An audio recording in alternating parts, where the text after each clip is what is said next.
Hello students, good morning. Welcome to the class of accountancy. Students, let's continue our chapter Rules of Debit and Credit. And yesterday's video I have discussed about meaning of account, classification of accounts on the basis of traditional concept and on the basis of modern concept.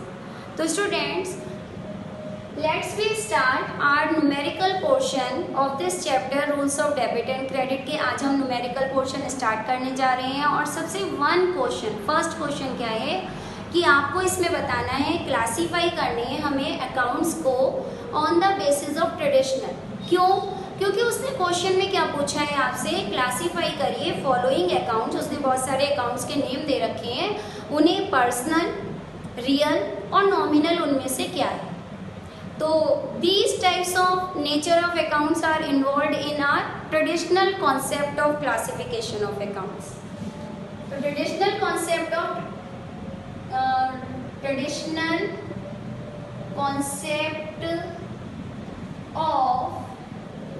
accounts. Okay, traditional concept के according accounts के types क्या थे? There are 3 types of accounts: personal, real and nominal. Okay, this side debited and credited. हमारे सामने हर account की आपको बताया कि each and every account have 2 sides, left side for debit and right side for credit side of an account. तो personal account के debit में क्या आता है? रिसीवर। पर्सनल अकाउंट के डेबिट में क्या आता है? ऑलवेज भी रिसीवर डेबिट करते हैं एंड गिवर को क्रेडिट कर देते हैं। रियल अकाउंट में एसेट्स बताया था कंप्लीटली, डेटर्स के अलावा जितनी भी एसेट्स हैं, tangible, intangible, all types of assets are involved in our real account. तो रियल अकाउंट में व्हाट कम्स इन, जो चीज आती है, जो एसेट्स आएगी, इंक्रीज होगी, वो हम रियल अकाउंट के डेबिट में इन्वॉल्व करेंगे। एंड व्हाट गोज आउट, और जो एसेट्स आउट हो जाएगी या डिक्रीज हो जाएगी, that should be involve in credit side of real account. And अब आपके सामने क्या रह गया? Nominal account. तो स्टूडेंट्स, आपको टाइप्स ऑफ अकाउंट्स को पहचान कर कि किस अकाउंट में किसी का नेम आ रहा है या आपको कुछ एसेट्स का पार्ट लग रहा है तो एसेट्स रियल का पार्ट हो जाएगा, या फिर नॉमिनल अकाउंट। नॉमिनल अकाउंट में डेबिट में क्या चीज आती है? ऑलवेज भी एक्सपेंसेस ऑलवेज भी debited according to nominal account and all expense and losses हो गया डेबिट। एंड क्रेडिट में क्या आ जाता है? Revenues and profits. Okay, incomes always be credited according. तो ये आपके सामने एक शॉर्टकट मैंने फॉर्मूला प्रेजेंट कर दिया। अगर आप इसकी पूरी डिटेल ना पढ़ना चाहें तब आप इस टेबल से भी इसको लर्न कर सकते हैं कि पर्सनल अकाउंट में हमेशा रिसीवर और गिवर होते हैं, ठीक है, क्योंकि पर्सनल अकाउंट में नेम ऑफ अकाउंट्स आता है। रिसीवर हमेशा डेबिट रहता है और गिवर हमेशा क्रेडिट में जाता है। देन रियल अकाउंट में एसेट्स आती हैं, एसेट्स जब आती है तब उसको डेबिट करते हैं, जब एसेट्स गोज आउट होगी तब उसको हम क्रेडिट करेंगे। एंड नॉमिनल अकाउंट नॉर्मल है, एक तरफ एक्सपेंसेस होते हैं, दूसरी तरफ इनकम्स होती है। एक्सपेंसेस लॉसेस को हमेशा हम क्या करेंगे? डेबिट कर देंगे। इनकम्स और प्रॉफिट्स को हमेशा क्रेडिट करते हैं। Okay, now we will start our numerical portion. और पहला क्वेश्चन स्टूडेंट्स बस आपका क्या है कि आपको ये चीज पहचाननी है कि कौन सा अकाउंट किस नेचर ऑफ अकाउंट में आना है। बस नॉर्मल आपको इतना क्वेश्चन करना है। क्वेश्चन नंबर 1, जस्ट लाइक हमारे पास there are name of accounts given है, आपको इसको नेचर के अकॉर्डिंग पहचानना है कि कौन सा अकाउंट पर्सनल, रियल और नॉमिनल अकाउंट में इन्वॉल्व होता है। Okay, let's we start question number 1। Number 1, land and building. Okay, land and building, this is not a persons account. Land and building किसी भी आपने ह्यूमन बीइंग का, किसी firm का नाम ऐसा सुना है लैंड एंड बिल्डिंग, तो ये पर्सनल अकाउंट तो हुआ नहीं। लैंड एंड बिल्डिंग किसका पार्ट है? हमारे रियल अकाउंट, क्योंकि लैंड एंड बिल्डिंग एसेट्स है। लैंड एंड बिल्डिंग क्या होती है? एसेट्स होती है, और all assets are involve in real account. Land and building किसमें आ गया? रियल अकाउंट में। ओके, नेक्स्ट है आपका एक्साइज ड्यूटी। ये जब हम सामान को इंपोर्ट एक्सपोर्ट करते हैं, जब हम इंटरनेशनल लेवल पे बिजनेस स्टार्ट करते हैं, तो एक एक्साइज ड्यूटी सी पोर्ट वगैरह पर गिवन की जाती है। फिलहाल ड्यूटी चार्जेस, चार्जेस वर्ड से, चार्जेस क्या होता है? एक्सपेंस का पार्ट है, और all expenses and incomes are involve in personal, real और नॉमिनल। तो एक्साइज ड्यूटी किस में आ जाएगा? हमारे नॉमिनल अकाउंट में।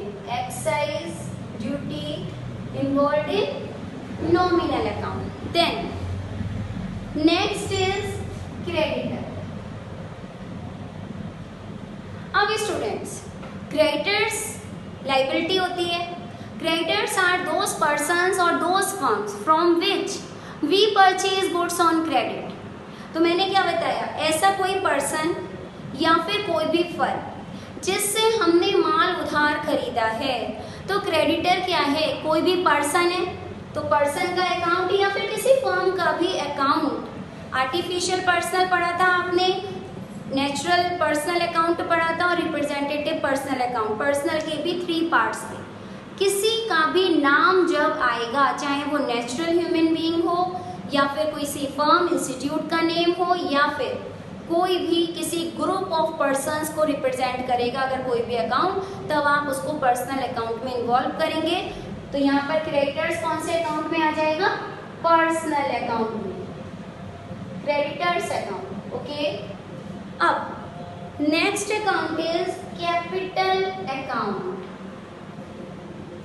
कैपिटल अकाउंट ओनर्स इक्विटी के नाम से, ओनर्स एंटिटी के नाम से भी जाना जाता है। तो ओनर, जो फर्म का मालिक है, उसने कितने रुपए लगाए, वो इन्वेस्टेड अमाउंट क्या बन जाती है? कैपिटल बन जाती है, और कैपिटल भी पर्सनल अकाउंट का पार्ट होता है।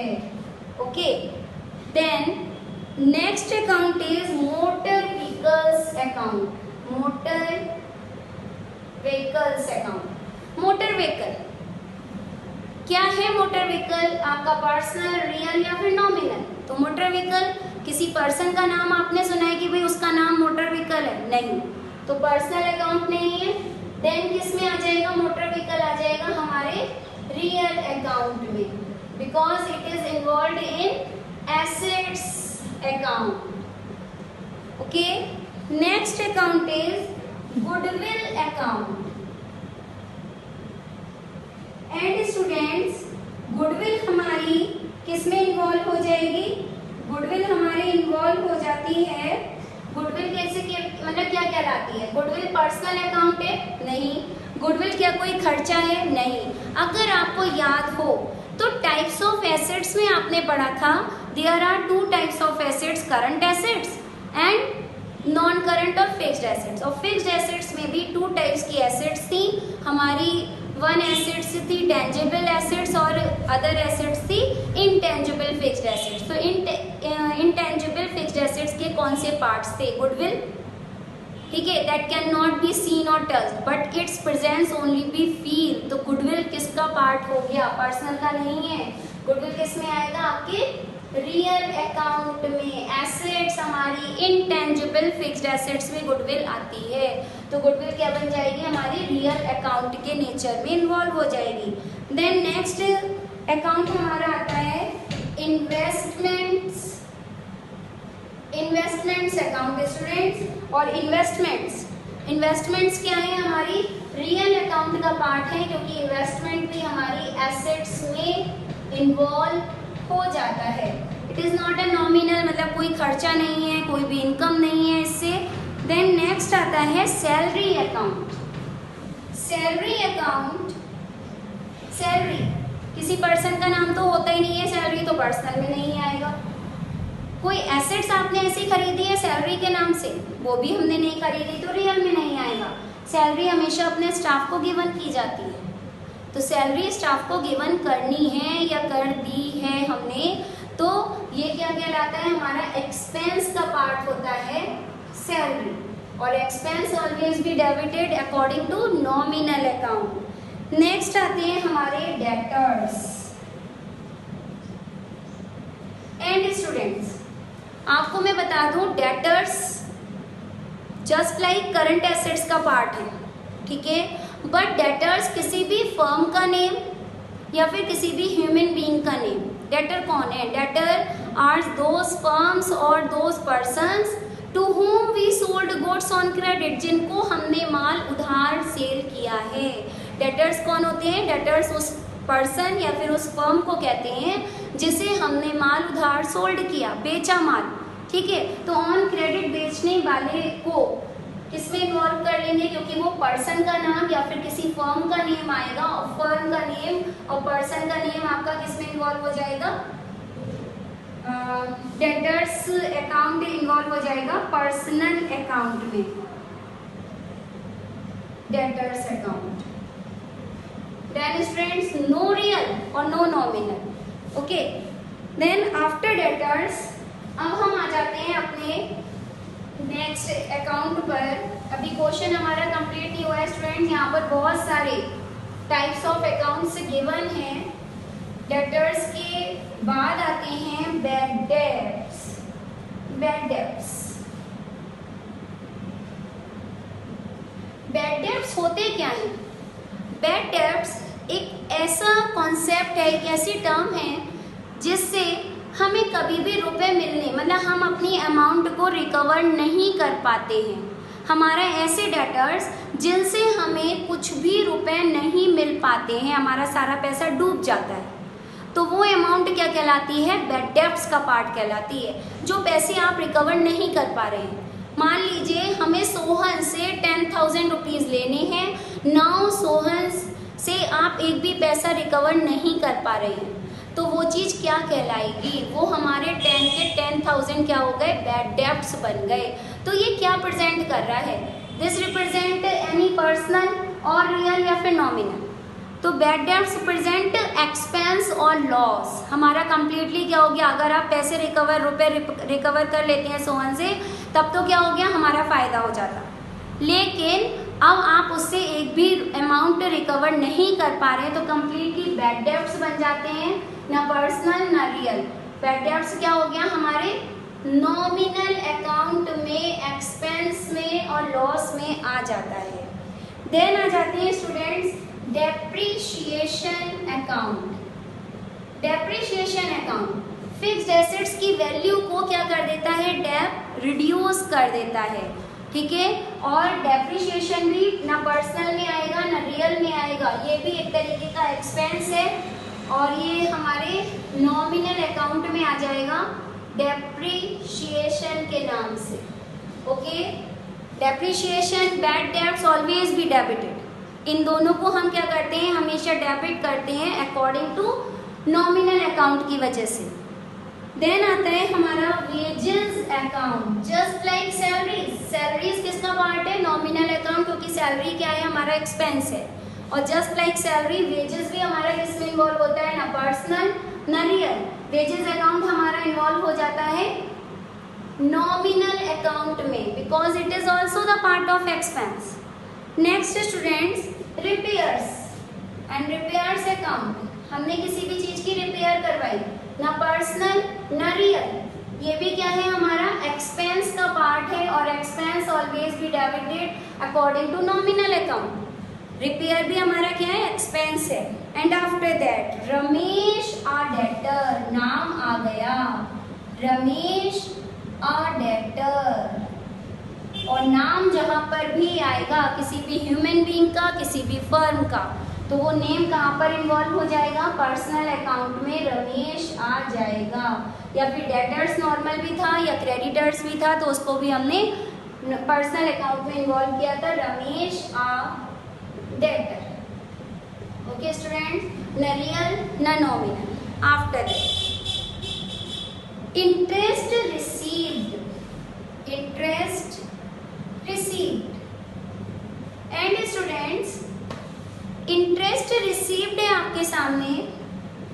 जिस तरीके से वेजेस नॉर्मल है, मतलब क्वेश्चन साइलेंट है, बस वेजेस दे रखा है, तो वेजेस हमारा खर्चा है. सैलरी गिवन है तो सैलरी भी क्या है, हमारा एक्सपेंस का पार्ट है. बट इसने क्या कह दिया, अब अगर सिर्फ इंटरेस्ट दे रखा होता तो ये क्या समझते हैं कि ये भी हमारा एक्सपेंस है. बट इन्होंने क्या कहा, इंटरेस्ट रिसीव्ड. अब इंटरेस्ट हमें मिला है.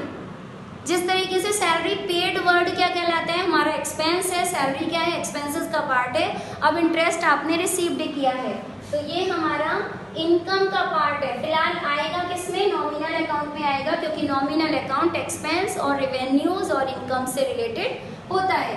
अभी तक के ये सारे एक्सपेंस थे, अब इंटरेस्ट रिसीव्ड हमारी इनकम का पार्ट हो जाता है. Interest received and after that interest received अब हम आ जाते हैं बैंक ओवरड्राफ्ट. तो स्टूडेंट्स इस क्वेश्चन में आपको नॉर्मल बस पर्सनल, रियल और नॉमिनल अकाउंट को क्लासिफाई करना था. यहाँ पे टाइप्स ऑफ अकाउंट्स दे रखे थे, बहुत सारे नेम ऑफ अकाउंट्स दे रखे थे, उनको नॉर्मल क्लासिफाई करना था. बैंक ओवरड्राफ्ट है, ओवरड्राफ्ट जस्ट लाइक एक तरीके की लाइबिलिटी होती है. ठीक है, ओवरड्राफ्ट की फैसिलिटी कि आपके अकाउंट में जितने रुपीस हैं उससे ज़्यादा आपका पेमेंट आपके ब्याज पर बैंक कर देती है. तो बैंक ओवरड्राफ्ट एक तरीके की लाइबिलिटी का पार्ट है. बैंक ओवरड्राफ्ट क्या होता है, लाइबिलिटी. बैलेंस से ज़्यादा हमने बैंक से पेमेंट करवा दिया और हमारे नाम पर बैंक ने पेमेंट गिवन कर दिया.